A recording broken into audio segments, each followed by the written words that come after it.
সকল ডাক্তারদের ভিজিট 300 টাকা করা হোক।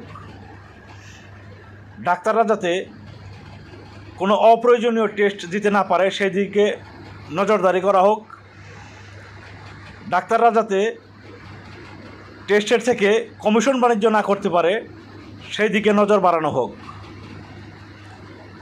আর হাসপাতালগুলোতে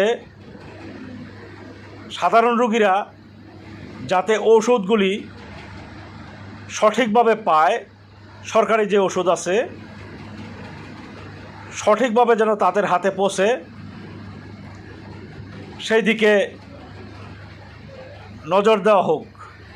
তাতে করে সাধারণ গরিব রোগীর চিকিৎসা খরচ অন্তত 50% কমে যাবে। এই জিনিসটা শেয়ার করে সকল জনসাধারণকে জানার সুযোগ করে দেন।